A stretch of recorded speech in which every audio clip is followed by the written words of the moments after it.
असम में चुनाव में बस अब कुछ ही दिन रह गया है। वहीं पवन खेड़ा ने हेमंत बिस्वा शर्मा की पत्नी के खिलाफ जो बयान दिया था, जिसके बाद कंप्लेन दायर हुई और आज राजधानी दिल्ली में पवन खेड़ा के आवास पर असम पुलिस पहुंच गई थी। इन तमाम मुद्दों पर हमारे साथ बात करने के लिए कांग्रेस के सीनियर लीडर संदीप दीक्षित जी, चलिए उनसे बात करते हैं।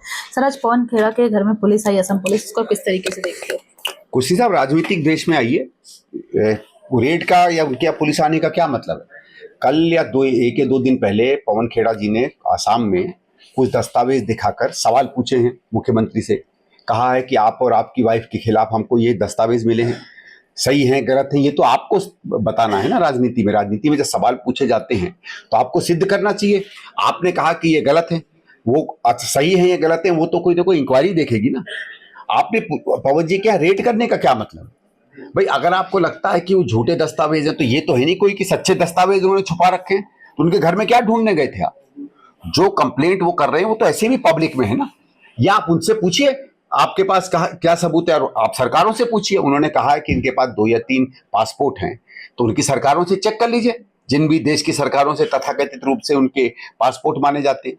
रेड करने का क्या मतलब है? आप क्या डराना धमकाना चाहते हैं? ना पवन जी डरेंगे ना कांग्रेस का कोई नेता डरेगा, मैं ये बात स्पष्ट करना चाहता हूं। और आप एक और चीज देखिए, कुछ समय पहले जब हेमंत बिस्वा शर्मा जी ने आरोप लगाए थे गौरव गोगोई जी पे और उनकी वाइफ पर, कहा था कि वो पाकिस्तान में काम करती हैं, पाकिस्तानी एजेंट हैं, बहुत सी उलझुल बातें कही थी, तो इंक्वायरी हुई थी कि नहीं? सरकार ने इंक्वायरी सेटअप की। इंक्वायरी आप अभी भी सेटअप करते, या तो फिर यह है कि जैसे कंप्लेन करने वाले पवन जी पे आपने रेड लगाई, उस समय कंप्लेन करने वाले हिम्मता जी पे आप रेड लगा लेते, तो हम समझते ठीक है भाई, जो उनके साथ हुआ वो इनके साथ हो रहा है। लेकिन कानून, एक व्यक्ति कंप्लेन करे तो दूसरा बर्ताव करेगा, दूसरा व्यक्ति कंप्लेन करे तो अलग बर्ताव करेगा। इसका मतलब कानून थोड़ी है। राजा का राज चल रहा है, बादशाह का राज चल रहा है, और वही है। भारतीय जनता पार्टी कोई डेमोक्रेसी में थोड़ी विश्वास करती है। ये तो चाहती है कि बीजेपी की सल्तनत इस देश में आ जाए और सुल्तानों की तरह वो राज करें।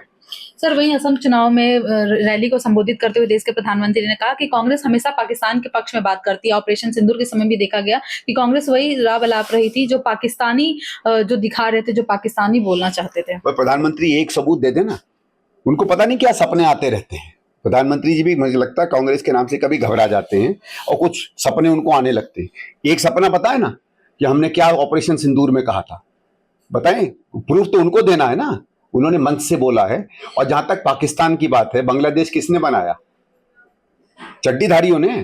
इन्होंने शाखा खोली थी जाके ढाका में, या हमारी फौज आगे आगे जा रही थी, बगल में नमस्तो वत्सले भारतम गाते हुए जा रहे थे। ये भारतीय सेना भारत का झंडा लेके प्रधानमंत्री इंदिरा जी के नेतृत्व में घुसी थी ढाका के अंदर, चड्डियों के साथ थोड़ी घुसी थी। कहां थे ये लोग जब बांग्लादेश की लड़ाई लड़ रहे थे? नरेंद्र मोदी जी तो कोई ऐसी क्रांति नहीं है जिसमें भाग नहीं लेते।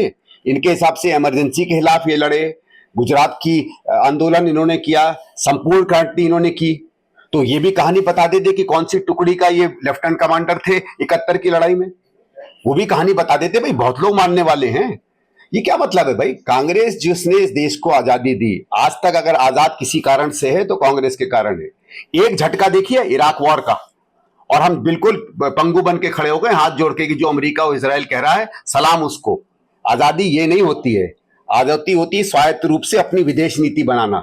जिस सरकार में अपनी विदेश नीति और उसके साथ खड़े होकर दुनिया में एक अलग पहचान बनाने की हिम्मत ना हो, वो क्या देशभक्ति की बात करेगा? बहुत बहुत शुक्रिया। आप सुन रहे थे संदीप दीक्षित जी को। राष्ट्रीय टीवी के लिए दिया पांडे, कैमरामैन कन्हैया के साथ।